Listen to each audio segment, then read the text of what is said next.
جو ہمارے یہ جو نیشنل انکیویشن سینٹر ہے یہ ہمارے نوجوانوں کو کس طرح سے مددگار ثابت ہوگا ان کے لیے؟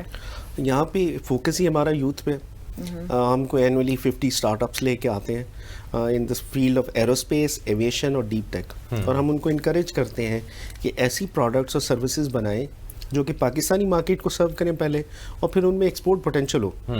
جیسے کہ میں نے پہلے بھی ذکر کیا کہ $700 بلین کی ایروسپیس مارکیٹ ہے گلوبلی، $1 ٹریلین کی ایویشن ہے، تو اس کے اندر ہم ایکسپورٹ شیئر ابھی پاکستان کا بہت کم ہے. تو ہم یہ چاہتے ہیں کہ پاکستان سے ایکسپورٹس ہو ایروسپیس کے اندر اور ہائی ٹیک مینوفیکچرنگ میں، تاکہ یہاں پہ جو ہمارا ٹریڈ ڈیفیسٹ ہے اس کو برج کریں، اسی سے اور جابس کریٹ ہوں گی اور لوکلی وہ یوتھ کو بھی فائدہ اور اس اکانومی کو بھی فائدہ. اچھا عمران بھائی، ڈیفینس کے اگر حوالے سے بات کریں تو ٹرمپ نے ایک ایرا میں کہا تھا کہ ہمیں اب اسپیس آرمی بنانی پڑے گی. اسپیس بھی ایک وار زون جو ہے وہ بن رہا ہے، اور جس طریقے سے اس وقت ہائبرڈ وارفیئر چل رہا ہے وہاں پہ بھی ٹیک کا جو ہے ہمیں بہت ایڈوانس وہاں پہ کرنا پڑے گا. اس وقت آپ لوگوں کا اسٹارٹ اپ ہے، فریش مائنڈز آتے ہیں، بچے آتے ہیں آئیڈیاز کے ساتھ، تو ان چیزوں کے اوپر کوئی کام ہو رہا ہے؟ کوئی اسٹارٹ اپس ہیں جو کہ اپنی سیٹلائٹس مینوفیکچر ہو رہی ہیں، ڈرونز ہو رہے ہیں، یا ایویونکس میں یا ایروسپیس میں اس طریقے سے؟ اسپیس بالکل ایک بہت بڑا فرنٹ ہے، بہت اکنامکلی اور ڈیفینس کے حوالے سے بھی.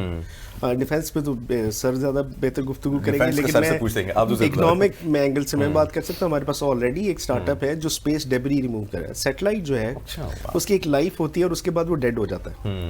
سو ہمارا جو اسٹارٹ اپ ہے، ڈاکٹر سروش اس کو لیڈ کرتے ہیں فرام ایئر یونیورسٹی، وہ اسی پہ کام کر رہے ہیں کہ وہ سیٹلائٹ جب ڈیڈ ہو جائے تو ایک روبوٹک آرم اس کو ڈریگ کر کے ایکسٹرنل اس میں لیئر میں پھینک دے، تاکہ وہ وہاں سے ڈیبری ریموو ہوتا جائے اور وہ سلاٹ فری ہو جائے. ڈاکٹر سروش صاحب سے کہیں کہ پاکستان میں بہت ڈیبری پڑی ہوئی ہے، اس کو بھی ضرورت ہے ذرا باہر ٹکاتے. سر ڈیفینس والا جو ہے وہی سیم کویشچن سر ڈیفینس کے پوائنٹ آف ویو سے کوئی ڈیولپمنٹ ہو رہی ہیں، کوئی اسٹارٹ اپس اس؟ جی بالکل، ہاں منیب بالکل ہو رہے ہیں.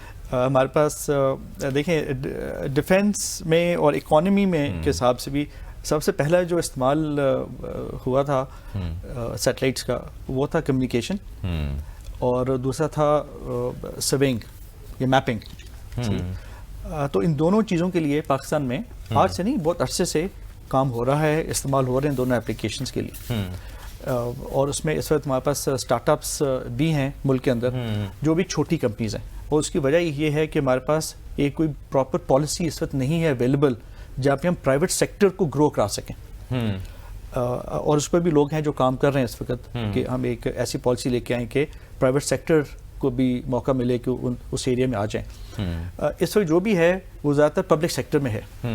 اچھا ورلڈ اوور یہ ہوتا ہے کہ پبلک سیکٹر جو ہے نا وہ بگ ٹکٹ پروجیکٹس کر سکتی ہے، مہنگے والے کام، لیکن وہ بہت تیزی سے کام نہیں کر سکتے. بالکل ایسے ہی امریکہ میں بھی ایسی ہے. دیکھیں جب تک ناسا تھی تو یہ تھا کہ مون تک چلے گئے، اسپیس شٹل بنا لیا، اس کے بعد پھر کافی عرصے، کیونکہ وہ ڈپینڈ کرتا ہے فنڈنگ پہ، کمرشل اینگلز اس پہ کم ہوتے ہیں. بالکل.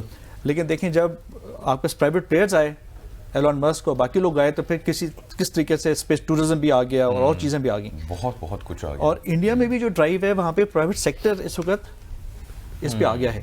وی also have to do the same. تو ہوگا